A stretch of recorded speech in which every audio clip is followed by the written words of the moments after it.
Everyone, চলে এলাম কিছু আলোচনা নিয়ে। বলতে গেলে বলতে হয় যে গত সপ্তাহ জুড়ে আমরা স্পোর্টসের অনেক কিছুই দেখেছি। তার মধ্যে সব থেকে বেশি আলোচনা ছিল বিসিবি নিয়ে, আর আলোচনা ছিল ওয়েফা চ্যাম্পিয়ন্স লিগের ফাইনাল নিয়ে।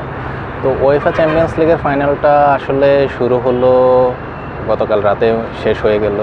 তো এটা নিয়ে যেটা আমরা দেখলাম, খেলাটা দেখেছি, এবং যতটুকু আমরা খেলাতে দেখলাম যে খেলাটা মোটামুটি এক কেন্দ্রিকই হলো।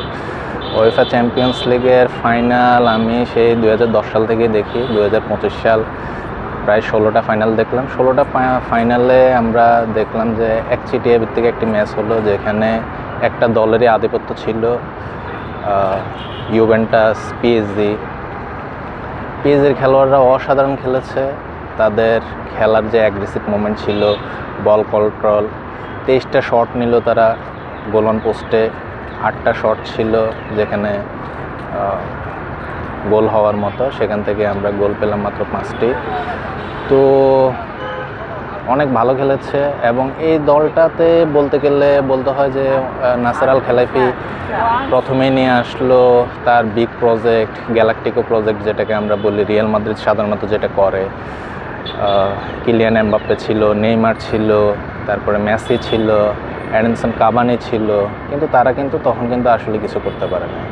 দিন শেষে আমরা যেটা দেখলাম যে ফুটবল হচ্ছে স্পোর্টসশিপ, এখানে আপনার দলগতভাবে খেলতে হবে, বল পজিশন যতই থাকুক। আমরা পিএসজির মাধ্যমেও দেখলাম যে লিভারপুলের সাথে যখন খেলা হলো তখন পিএসজি মাত্র 35% বল দখলে ছিল, তাদের নিয়ন্ত্রণে ছিল বল, কিন্তু তারা সেখান থেকেও ম্যাচটা বের করে নিল।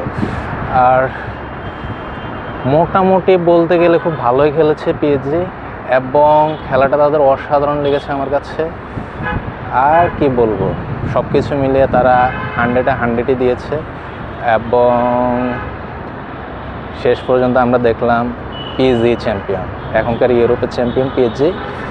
আর গতকালকে ফাইনালের মধ্যে দিয়ে শেষ হলো ওয়েফা চ্যাম্পিয়ন্স লিগ 2024-25 মৌসুম। এখন দেখার বিষয় নেক্সট মৌসুমে পিএসজি কেমন করে। শুভকামনা থাকবে পিএসজির জন্য।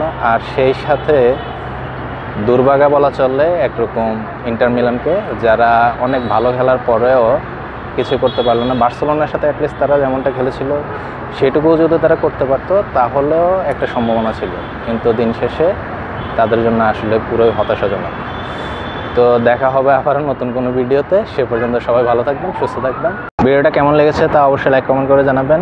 যদি ভালো লাগে তাহলে অবশ্যই শেয়ার করবেন, আর যদি চ্যানেলটা সাবস্ক্রাইব করা থাকে তাহলে আপনাকে অসংখ্য ধন্যবাদ, আর যদি না করা থাকে তাহলে অবশ্যই চ্যানেলটা সাবস্ক্রাইব করে দেবেন।